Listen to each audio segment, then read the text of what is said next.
875-KTGR if you want to give us a call or a text. Talking all things Mizzou. Get your thoughts in. 875-KTGR to let us know what you think. Can Mizzou make it 2 wins in the NCAAs? We are very close to finding out.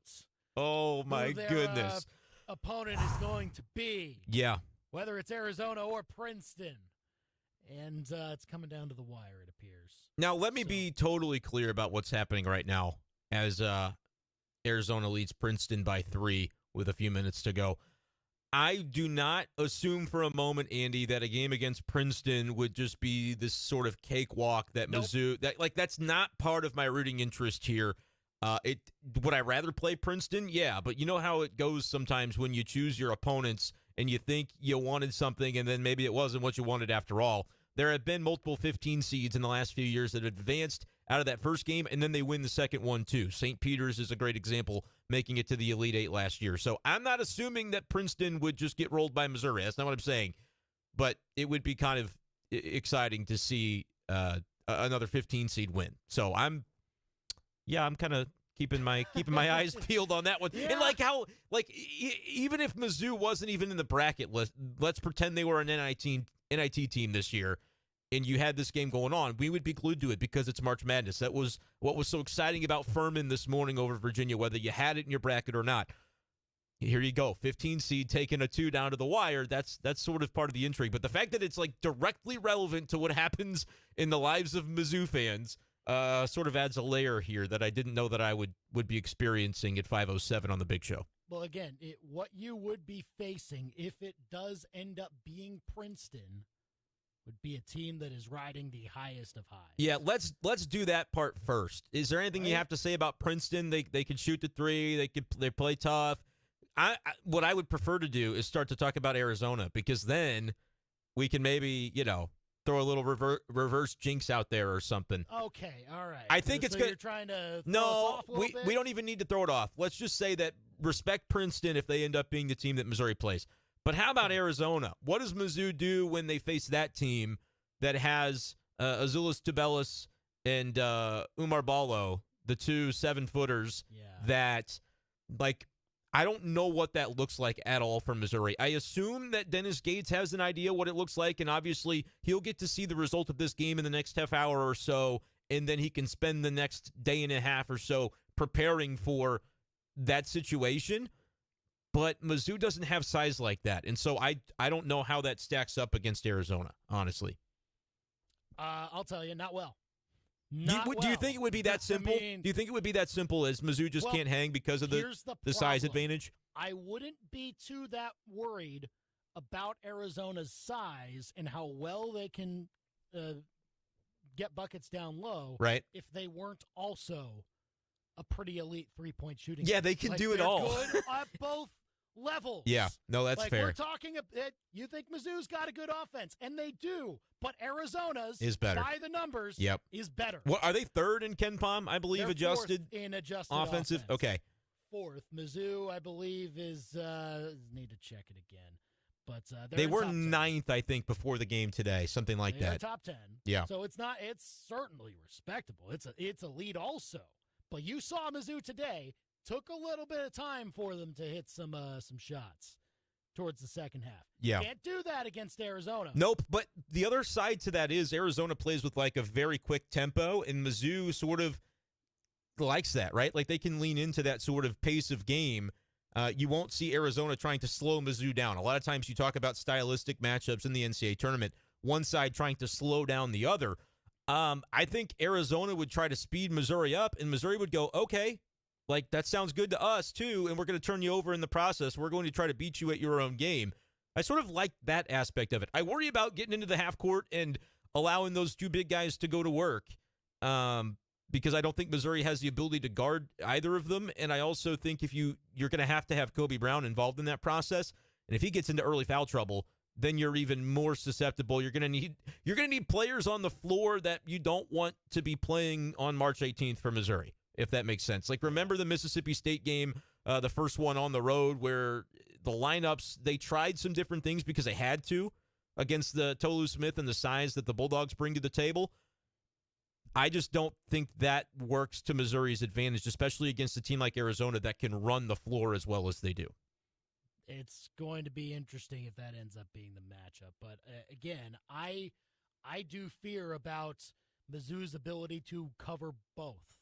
I mean, an elite three-point shooting team, an elite team down low that has 7-footers seems like a bad matchup. It does, but at the same time, they've got 55 points with under 3 to go against Princeton. Like, their offense is, I get that. They can have bad games offensively. If Arizona doesn't have the efficient scoring day that they are accustomed to, that's where I feel like Missouri could maybe surprise some people for sure in that game. You would need to hit your shots, and you would need to hope that Arizona misses a few more than they would get need down to be. You need to hope that Arizona does what Utah State did today. Like, can we talk about for a second how fortunate Missouri was to not have Utah State hit a 3 in the first half? 100%. That game doesn't. I mean, Mizzou ended up winning by 11. What did they go? 0 for 9 from 3 in the first half? I don't know the exact. I think that was it. If they even go 3 for 9, Andy, suddenly it's a different situation. Mizzou, I think they deserve credit for playing good three-point defense because Dennis Gates coming into this matchup knew what type of team he was about to face and knew that he was going to have his guys ready to stop the guys who are most capable of hitting those threes. And I think they did a great job of that. But, yeah, there were still a lot of open looks that did take place. And they were fortunate, the Tigers were, to see some of those not go into the hoop. I think it's first of all, the fact that this is going to down to the wire. Don't talk about it. Don't bring it up. Don't say the score. But no, I don't. I don't. People know. People know. Thing is, let's just keep talking, and then we'll. I don't buy into the narrative that both of these teams are really slogging it out. You don't? And so they're not going to be as. They're not going to be as recovered from this game as Mizzou would be from that. No, I don't. I don't agree with that. They both get a day off.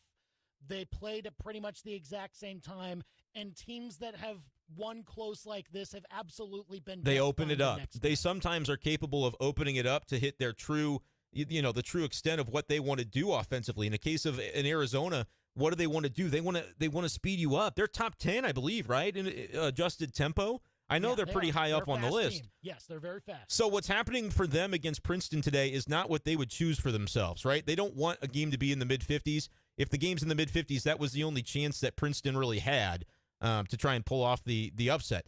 But Arizona, I think, against Missouri's not going to try to slow down Arizona, and so they're going to kind of feed into each other.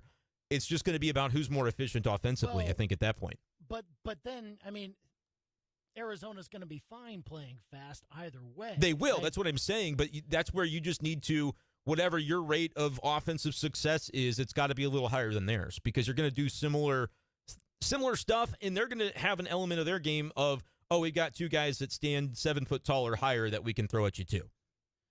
I mean, it's going to be an interesting last few minutes here. At the very least. I'm trying to avoid. But people know it's close. The final minute will decide this game when it gets finalized. But I mean, this is crazy. Okay, so can Mizzou win a second game? Try to avoid looking at the television. And I mean, the thing is, I did not have them advancing past the second round in my bracket. All right, and by the way, I just want to. This is for you and I right now. Yeah. If you find out what happens at the end of the game, keep it to yourself because I might be behind on the stream and I don't want it ruined live on the air. Okay. Fine. But so I did not have Mizzou advancing past the first round either. Or I'm sorry, past the second round either. Because I did have Arizona advancing and I just thought that matchup would be difficult. But I also thought that the Utah State matchup would be difficult for Missouri. And once they got through that one, it was sort of something like, now that I've seen them be able to do it in the tournament, who's to say they can't do it again? I honestly have more faith in their ability to, whether it's Princeton or Arizona, get that win at this point than I would have this morning before I knew the way they were going to come out and hit their threes and steal the ball and play Mizzou brand of basketball against Utah State. Now that we've seen that, I've got a little more confidence about their ability to advance. For me, it was honestly a hedge to say, well, if Mizzou doesn't win, it'd be kind of hard to have them into the Sweet 16, right? Because they're not even in that round of 32 game. So that's sort of why I did that in my bracket. Just a little inside baseball as to my thought process there. But you don't think, you didn't have it either, so where are you on this now that you've seen them win a game? I did not. It very well could depend on the opponent, though, because if it is Princeton, then Mizzou obviously has an advantage. It's not to say that it's going to be an easy game. This is so uncomfortable for me because I don't know what you're seeing versus what I'm seeing versus what the text inbox is seeing as this thing unfolds. I think the matchup with Princeton does favor Mizzou a little bit. Now, I will say this. Oh, it'll be a dogfight. If it's Princeton, it will go down to the last no, it will. couple of minutes. I promise you that. That's the case. I mean, Mizzou can win the game, but it's not going to be easy. Now, the thing with Arizona is that they can also turn the ball over. And you welcome that. Can take advantage of that if that ends up being the matchup. I don't know. I mean, I'll say no, but I can be convinced otherwise based off of results. Real quick question I have for you, Andy. How many seconds are left to the decimal in the game that you're watching on TV right now? Oh, that's a soft call. I'm not watching a game on TV. Okay. Now. I don't do this. I don't watch. No, I know. Games while I'm on the air. I know. We're not supposed to do that. I just wanted to know. I mean, I watch games. I do that from time to time. I just happen to not be doing it now. You're not doing it right now? Not right now, no. Okay, so Chris, I just need you to mute your mic because Andy won't know. But can I just say though, I won't give you the play-by-play, but I will say if these teams are playing like this, I think they're extremely gettable for Mizzou. That's the thing. Like, you don't want to get too confident, but as a team that just won by 11, you're a Missouri fan right now watching this game play out at the bitter end, and you're going, okay. Like, don't you think if Arizona goes out and beats Princeton by 30, do you have a different reaction at all? That doesn't mean that Arizona can't turn it around the next game or that Princeton can't continue their run. This is bad radio. I apologize. Okay, so. But it's going to be good radio here in a little bit. Is it? That's why you subscribe to the premium service. The premium service. The premium service that does not exist. I mean, let's make it very No, clear. but I actually KTGR+. I'm putting a video on YouTube of this after we're all done because I've been videoing myself during this segment. Oh, because I know how it looks and how it feels, but this is what everybody's experiencing. Brother? Who? Oh my gosh. Who? There's a guy playing for I think Princeton who's Alec Pierce's Princeton. brother. Oh, are they in the NCAA tournament this year? I wasn't aware. Okay. I do think they're going to the free throw line up 3 with 3 seconds to go. I do think that's the thing that's happening. Carlton wants to go to in Fresh Prince of Bel-Air. My goodness. Guys, the tone of this conversation is about to shift dramatically. Yes, it is. In one way or another. How about we do this? We'll take a break. You don't want to be on the air when we find out what will or won't happen here at the bitter end? And then we'll make sure that we gather ourselves with the events. Who scheduled this game right now anyway? Who scheduled it? Oh my! What is transpiring in Sacramento? Guys, we might not be able to talk a ton about the stadium song bracket coming up. I'm just saying. Not. We might have to shelve it for later, even though it's been fantastic.